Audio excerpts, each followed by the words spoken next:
Okay, in this video I'm going to do similar steps that I did before in the first one, except this time I'm going to change things about a bit whenever I get to the final product. Let's get this cleared off here. Go into my settings, take iOS down a notch. Come here, you, where you at? There we go. And then pick up my iPhone 11. Right, what I plan to do in this one, and what we've got is a little bit of an image and some text. I'm going to change this image. I'm just going to make a rectangle. Very, very simple.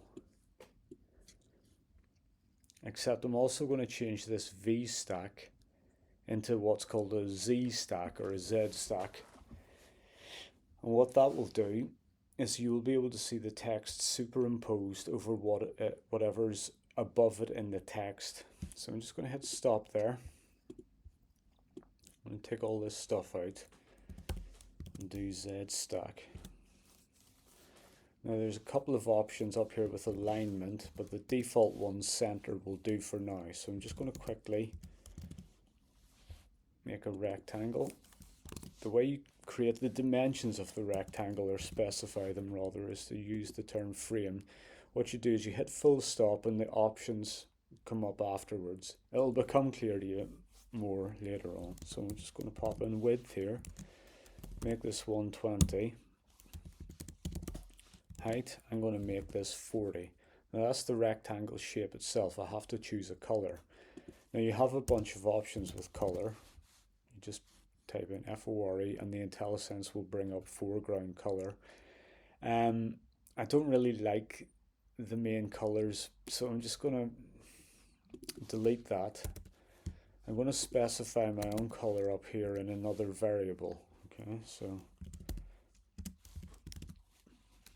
going to call it lime. And it's going to be a color. Now when you open up the bracket, you get your IntelliSense options again. I'm going to pop in red and you get this wee color space. So I'm just going to make this wee color here.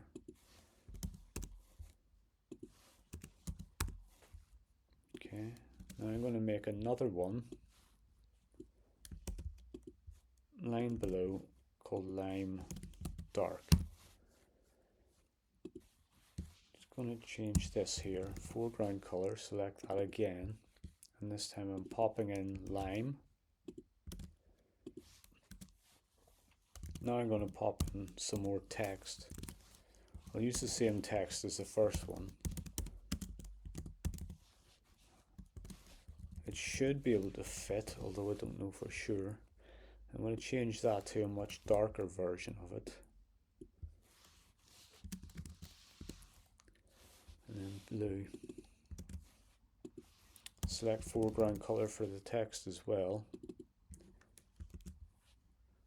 Now let's see how this looks.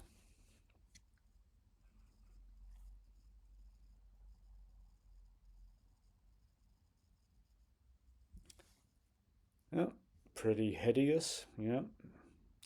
Especially on a white background. I'm just going to change that background.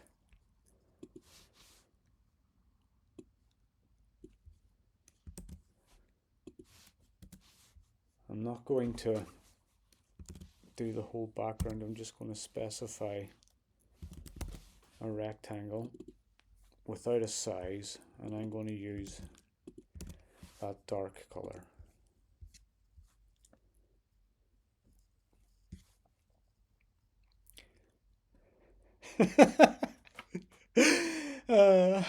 Well, it explains the concepts. Doesn't look the best though, does it? Anyway, there's a couple of other things you can do. Just going to make this another option you have for appearance here is the corner radius. I'm just going to quickly set that to 4.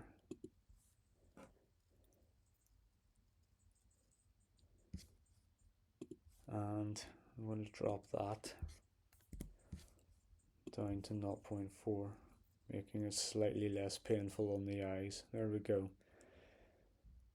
Yeah, that's slightly less hideous. Anyway, that's a very quick introduction to some of the shapes